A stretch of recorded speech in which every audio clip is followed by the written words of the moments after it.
All right, Bossing Up Overcoming OCD listeners, I have a very special guest, Miss Carla Litto. She is a licensed marriage and family therapist who specializes in relationships, not only your romantic relationships, but those toxic dynamics in your relationships. She helps her patients break free from all of the nonsense. She has a tell it like it is approach. She helps clients spot red flags, avoid emotional traps, and outsmart manipulative partners. She's the author of Outsmarting Egomaniacs: How to Respond to Narcissists and Master Manipulators. That sounds so exciting. This is a practical guide for anyone looking to protect themselves from gaslighting, emotional abuse, and relationship scams. And you guys, the psychological cons we see in TV dramas, they're happening in real life every single day. So, Carla, thank you so much for being here. It's such a privilege. Thank you for having me on your show. Yeah. So, what inspired you to write a book? I've always wanted to write a book, even before I became a therapist. As I was developing my expertise in this area and seeing more and more clients struggling with someone in their lives who meets the description of narcissistic personality disorder or just narcissistic traits, I realized, oh, there's a book in there. This is a topic so many people want to explore and understand better. I accumulated so many cases, stories, and even my own personal experiences, and thought I could write a book that helps more people than just the people who come to me for therapy sessions. Honestly, it's the book I wish I could have read when I was younger before I became a therapist. Yes. Someone just telling it like it is and giving it to you straight. And yeah, I was just excited to put a book out there that's easy and fun to read, but still has all the information you need if you're dealing with someone like this. Just like OCD, it seems like narcissist is one of those buzzwords. People take it out of context. Do you see that? Everyone's a narcissist. If someone hurt you or did something you Yes. don't like, they're a narcissist. Maybe they're just a jerk. Maybe they're not even a jerk. They just let you down. Yeah, it seems like every divorce case, whether it's wife or husband, my ex is a narcissist. I'm like, okay. When I hear that word, sometimes it even makes me think like someone in this couple might be a narcissist. Now I'm not sure which one it is. So true. Narcissists true. are often projecting, and they're always projecting onto their partner or the person that they're in conflict with. Wow. Who knows who the narcissist is? Now, statistically, narcissism is more common in men, right? Statistically, it might be more easily identifiable in men where, it's arrogance and grandiosity you might see more in men. Statistically, yes, although it's not clear. My OCD patients, they're women, and part of their obsessions and their worries and their fears is that they're going to become a narcissist, or that they are already, in fact, a narcissist. So they do all these compulsions of, did I ask them if they were okay? Did I text them back? Like, they're very much in their head about trying to not be perceived as a narcissist. And if they do anything, quote unquote, selfish, they're in a tailspin. So with that being said, what are those genuine narcissistic traits? I have a lot to say about what you just said. First off, if you're even questioning whether you're a narcissist or not, you are not a narcissist, because narcissists never put that into question. They don't self-reflect, and they're not trying to be a better human. They're just trying to look better. So if you're really concerned about what kind of person you are, you're not a narcissist. I can tell you now. And most of them, their friends are giving them that advice. I completely agree. If you're worried about being a narcissist, obviously you're doing some insight and some So that's the first thing that comes to mind when I hear this. OCD, as I understand it, is an anxiety disorder. It's classified as an anxiety disorder. You're having anxiety about yourself and your social interaction. This is OCD. This is social anxiety. People with narcissistic personality disorder don't have social anxiety because they don't care. They literally do not care how they come across. In fact, the concern about how they come across is so non-existent that they have no awareness of how they come across because they don't care about how they come across. It's the opposite end of the spectrum of, how am I being perceived? How am I being received? How is this person feeling? What kind of experience am I giving other people? That is so other end of the spectrum than narcissism. Awesome. Yeah. Yes, that helps a lot because if these ladies care, they're not even going to think twice, is the way it sounds. They take what they need. They don't worry about, was I thoughtful in this interaction and giving someone a good experience? They're thinking about, I'm taking what I need and I'm going to justify why I need it. Now I care how I look. So I have a whole justification on why I deserve these things that I'm taking, stealing, robbing, whatever.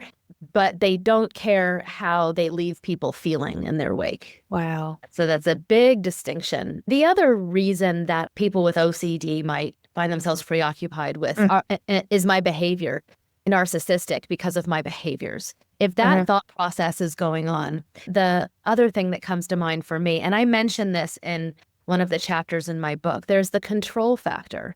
In my chapter, I describe different types of narcissists, and one of them is the control freak. Narcissists are very controlling. Now, obviously with OCD, there's a control element, but it's a different kind of control. Yes. And we have to make the distinction between power-hungry control and the kind of control that is coping with anxiety. People with anxiety and OCD cope with OCD as being an anxiety disorder. One of the ways you cope with anxiety is to try to control events. So it's like, I'm preoccupied with what's happening in the future. I'm scared of what's going to happen. What can I control so that I'm not feeling like this outcome is out of my control?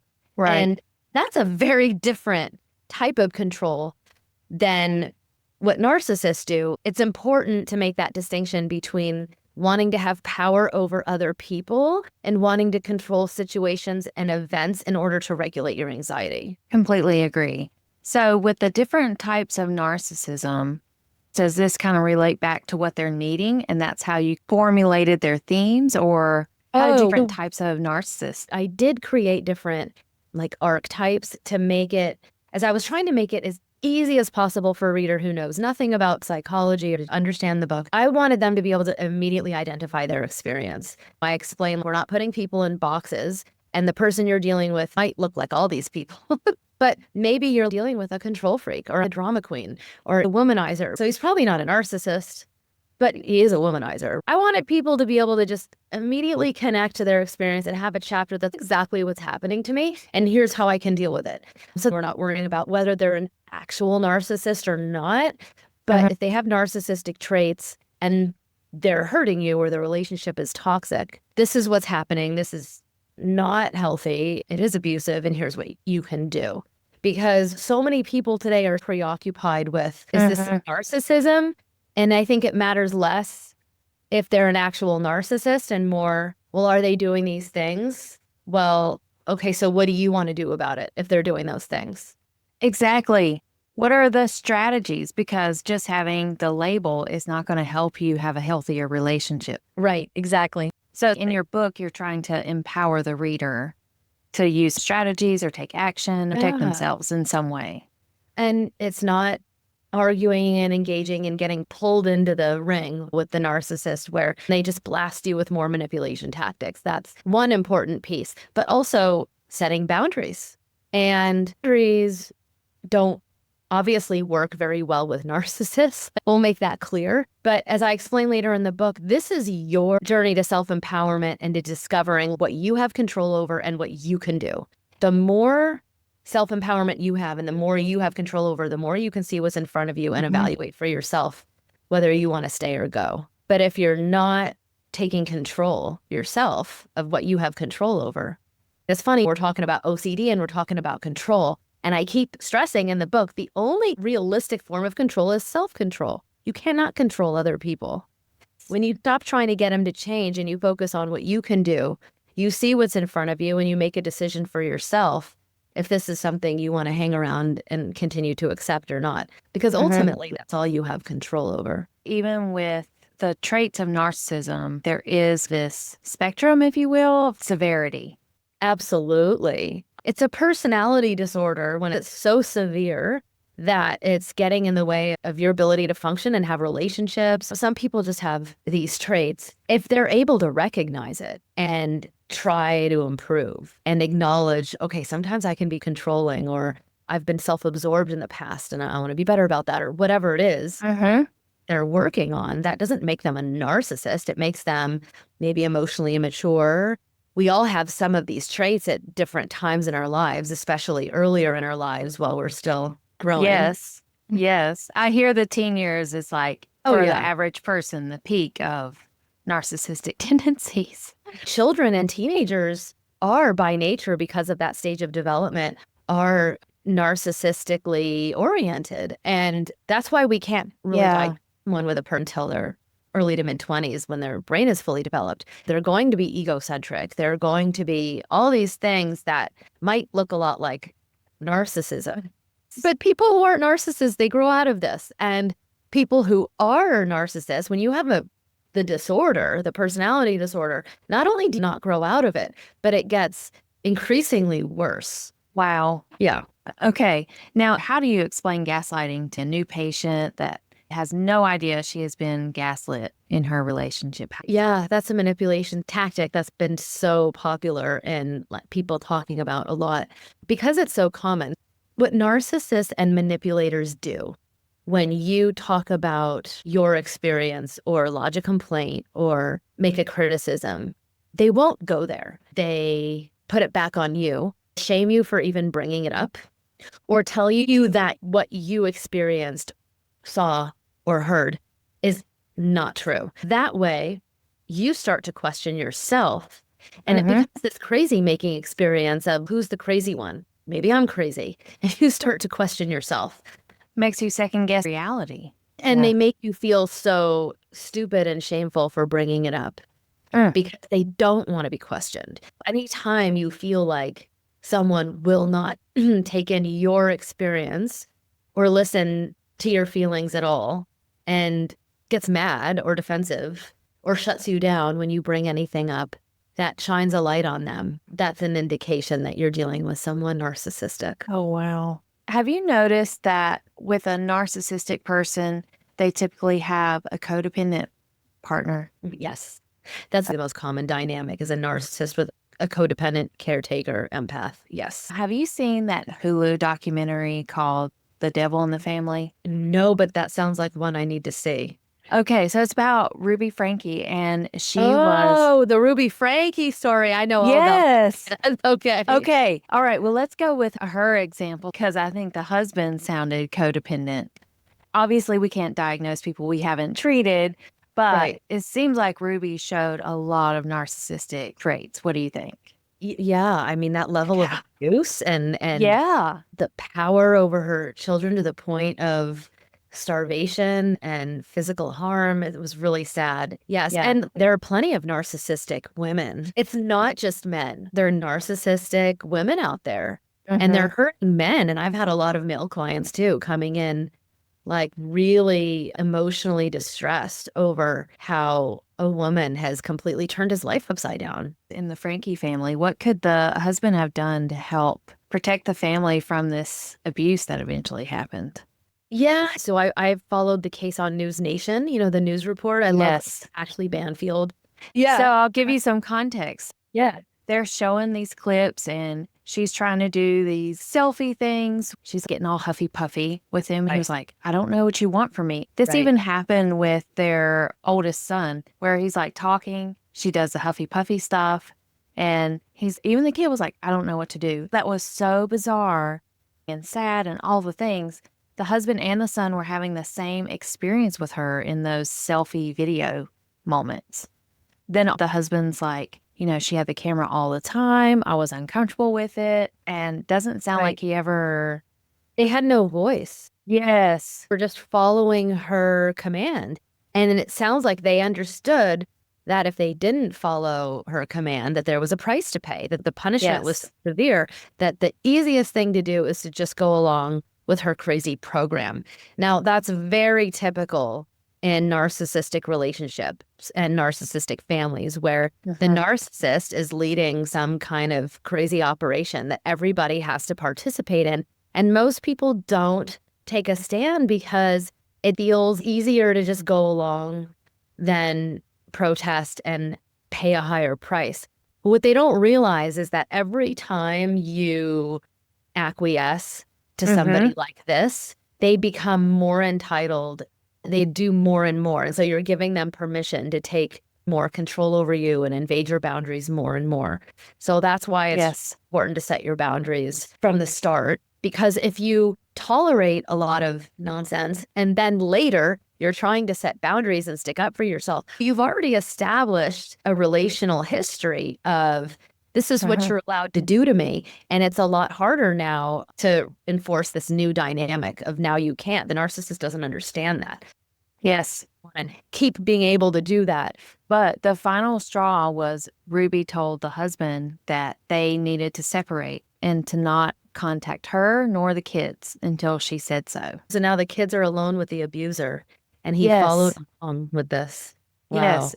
And so that's when things really went downhill and got really bad. Now, it was probably really bad behind the scenes and off camera anyway, but yeah, it was disturbing. It looks incriminating for him that he's tolerating, allowing all this, but also when you look at abuse, male or female, and it looks more confusing and hard to believe when the female is the perpetrator. But in reality, this is what abusive situations look like, where someone is completely stripped of their voice. They feel totally powerless, and they just don't know how to go up against the narcissist. It's a battle you just won't win. Let's say in that type of dynamic, so toxic, the other person's very narcissistic. How does the victim find their voice or start to feel confident enough to do something about it? Yeah, there are a lot of layers here in general.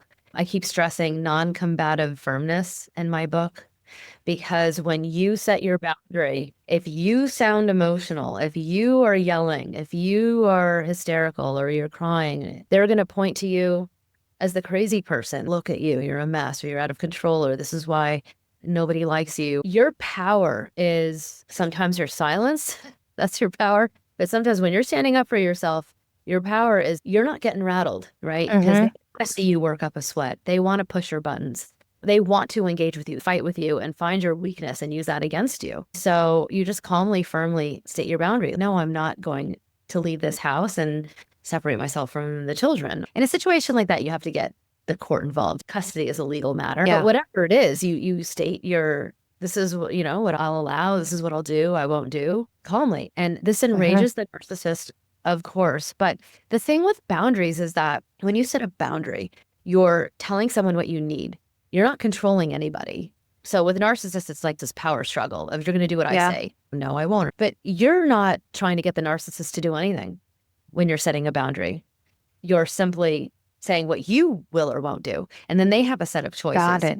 Yeah. They can respect that or not. And if they don't respect it, now you have a new set of choices, which is then I'm not going to put up with this and I'll go. Right. So everybody always has a choice every step of the way, but you need to state what you need calmly and firmly without letting the narcissist see you working up a sweat, because once you're emotional, that's when they have more control over you. Yes, you've become vulnerable and they are going to capitalize on that. Like, we don't make the best decisions when we're in that fight or flight mode. Right. I bet it takes a lot of practice, right? In therapy, and then just rehearsing and trying to get the confidence up. I say it like it's easy. Yeah, it must feel incredibly uncomfortable, to step into that space of setting a boundary with a narcissist when you haven't done it up to that point.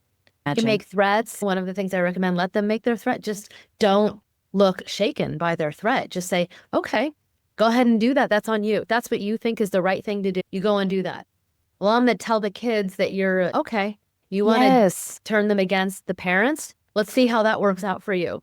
You're not hurting me. You're hurting the kids, but go ahead. Let's watch you do that. So you don't look moved by their threats. That kind of strips away their power. Narcissists make more threats than they actually... More bark than bite. Yes. And I shouldn't say that casually, because of course there are some really disturbed narcissists out there who do actually do horrible things. And intimidate. Yeah, but a lot of them make threats. I'm going to sue you, or I'm going to tell this person this or that. And it's okay. Why don't you go ahead and do that? And if you feel good about yourself, when you go to bed at night, good for you. Go ahead. That's the best way to handle it. Yeah. And a true narcissist does care how they come across. Yes. That's other advice that I give. Sometimes you have to press their image button and remind them of how something's going to make them look. You can't get them to do anything. You can't change, but sometimes you need them to do something, not do something, or do something because it could cause damage. I'm going to tell the kids you're a horrible mother. You're free to do whatever you want. Let me remind you that when parents talk badly of other parents, it makes the kids not like the parent who's doing the shit talking. Just saying. But go ahead. Go ahead. It's going to make them think badly of you, but go ahead. Or everybody knows these days that co-parents have to talk nicely of their ex-partner. That's better for the kids. Everybody knows that. If you still want to badmouth me to the kids after you've researched it, you go right ahead. But you remind them it's going to make you look ugly. But do what you do. You go ahead. So you're never trying to control them, whether they're trying to control you or not. You're never trying to control them. Carla, this was a lot of fun. Very much appreciate your time and expertise. And where can they find your book or find you? Yeah, you can follow me on Instagram at Carla Litto Therapy. My website is carlalitotherapy.com. My book can be found everywhere books are sold. Awesome. Well, I will put it in the show notes for everybody. Thank you again. Thanks for having me. It was a pleasure.